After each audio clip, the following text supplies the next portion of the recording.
Welcome to LC Screen Talk. My name is Larry, and today I am reviewing Britney Ever After. So if you know me from real life, you know that I am a die-hard, ride-or-die Britney Spears fan since 1998. So I decided that I was going to go ahead and do my first TV movie review when I heard that Lifetime would be doing a movie about Britney Spears. Let's start this off with the fact that Lifetime doesn't have a very good record, especially when it comes to making movies about singers. One, I don't think they've gotten the blessing of any of the singers' families or estates when making these films. That was definitely the case here. Britney and her team made sure to release the fact that they had no part in this movie, and they didn't embrace it. They didn't want anything to do with it. Lifetime. You dirty dogs. What source did you use to make this movie? I know that the format of this movie was based on this documentary. The interviews in the film were all from 2008, same year this was released, and you couldn't even get the format of this documentary, which obviously came out on DVD, was aired on TV, right.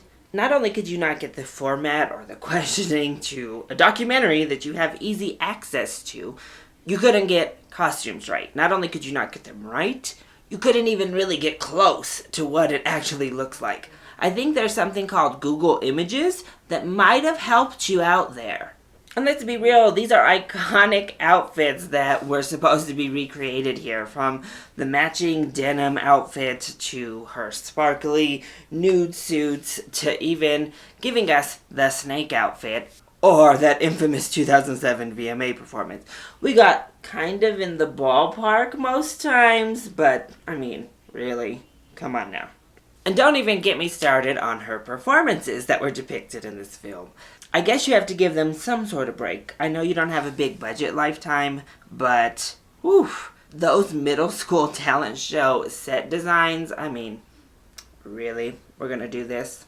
And a big problem with even putting performances in this movie is that you don't have any consent, so you don't have any rights to any of her music. So of course, they couldn't play any of her songs in the movie. They had to use a couple of the remakes that she did for like I Love Rock and Roll or I Can't Get No Satisfaction, and then completely make up others and plop them into here. So of course, the performances themselves were just complete fiction. At least they knew I Can't Get No Satisfaction opened her Oops, I Did It Again VMA performance, but whew. And these are just things that they literally have video, picture, transcript evidence of that they can replicate to a T if they would just put in the work, the effort, the budget. But they couldn't even be bothered to do that. So you can just imagine the type of fiction they pulled out of the woodwork when they were going off script, going into events that they didn't have on camera. The entire first part of this movie, I was just like, who told you this? How did you get this information? This exists nowhere. The accounts of that first little boyfriend, the accounts of her and Justin Timberlake from start to finish were a complete mess. Like sleeping with him the first night they were on tour together, and then the whole sex tape thing, it was just, come on.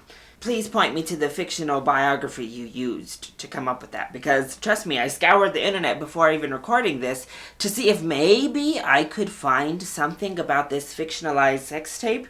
There's nothing about that anywhere, even in National Enquirer. So there's a difference between creating like dramatized situations and completely just making a person's life up. And then they made up these public fights and these public cheating things.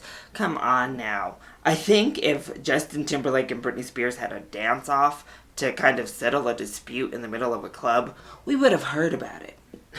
Not to mention the countless times they showed these confrontations in the middle of clubs. Come on now. I mean, and it's just crazy to me that so much of this movie was focused on that time of the Justin Timberlake relationship, but yet it really provided nothing substantial. It provided no actual story, no actual details. Hardly any of this was any sort of public knowledge at the time or retroactively. Neither team has really solidified any of the details that was put into this film.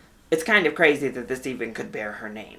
But when we do move past the Justin Timberlake years, they also don't really offer anything of substance. They don't offer anything further than stuff, one, we all saw with our own two eyes, and two, stuff she said in her own documentaries. But yet again, even instances that we saw that have photographs online right now that you can go and watch were completely mischaracterized. Like the famous umbrella incident.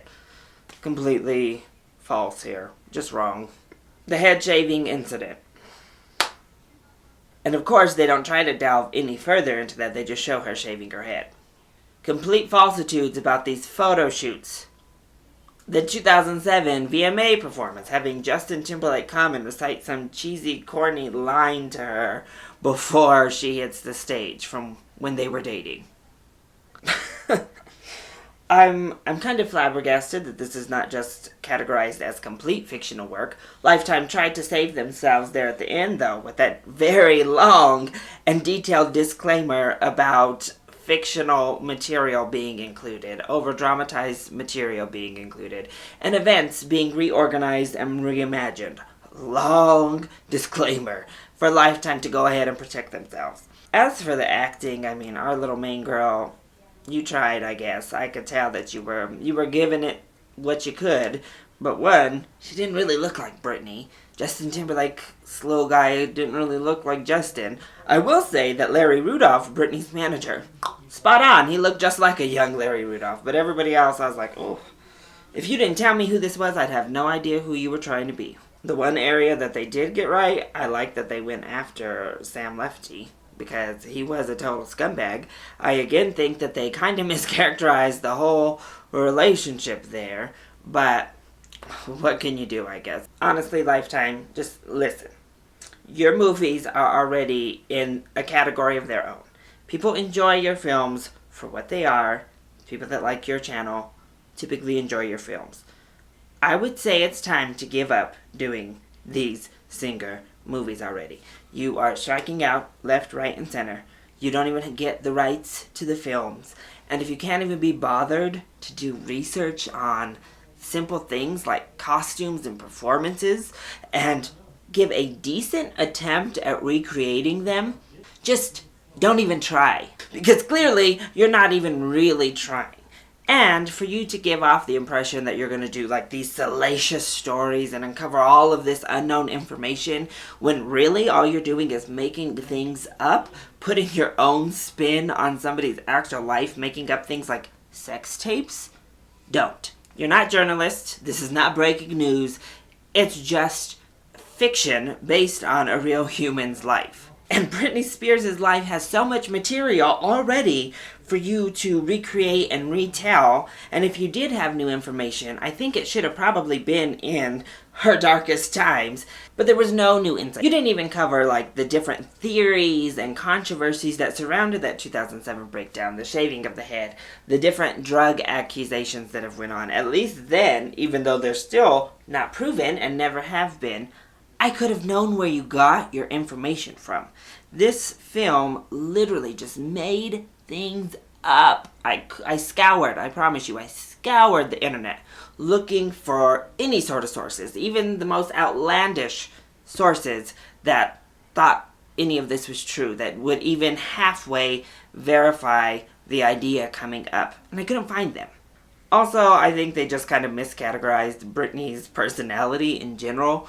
Again, you have a direct video of the documentary that you're trying to replicate, and you can see what her behavior was like in 2008. She clearly was still not comfortable. She clearly was working through things still when she made the documentary, and you made her seem like she was still this peppy 18-year-old who hadn't really experienced life, that didn't have anything in there, that hadn't just gone through a complete mental, social, and career breakdown. And then to kind of try to tie it up with this cute little Vegas, like, waving thing, after you cut off the actual story amidst her breakdown and didn't bother going into any of the positivity that's happened from 2008 to 2015, the start of Vegas that we saw, just come on. And then tweeting stuff like hashtag we love you Britney, all this crap. Come on. You did not make a positive film about Britney Spears. You went out, you made this movie that injected controversy, interjected fake sex tapes and all of these fake scandals, and presented complete fiction of somebody's life that is already so colorful. From a diehard Britney Spears fan that has followed her career from the beginning when I was a small child, that's read all the tabloids, that's read all the stories, that owns all of her documentaries, who watches every concert, who watches every show that she does, that she talks about herself and has other people talking about what's going on with her. This movie was a mess. You could have done better, Lifetime, even on your micro-sized, tiny budget. And I'm seriously just appalled that they tried to make this like a pro-Britney movie and tried to spin it as a we love you Britney type of movie when they tore her down for the entire thing and just put in a small little snippet there at the end. Like, that's what makes it even more infuriating. And honestly, she's been getting crap her entire career. Probably more crap than any of the contemporary celebrities have ever gotten.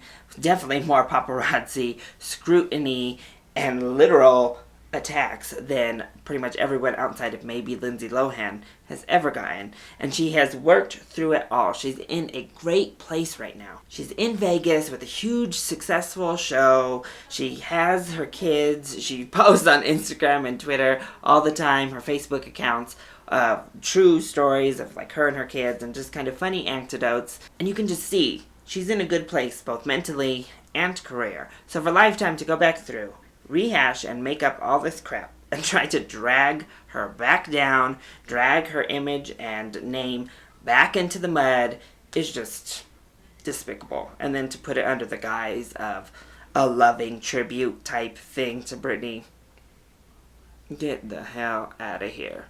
So more than a review, this was kind of a roast of Lifetime and this Britney Ever After. What a mess. I don't endorse this as a Britney fan at all. Just go watch Britney for the Record or I Am Britney Jean, which is what they're showing like in between the showings of this movie. They'll give you much more insight into Britney's line of thought, and they're better made, they're better produced, and are much more worth your time. So did y'all watch Britney Ever After? What did you think? Let me know either in the comment sections down below or hit me up on Twitter. I love you all so much for your support. Thank you for watching, and I'll see you next time. Bye.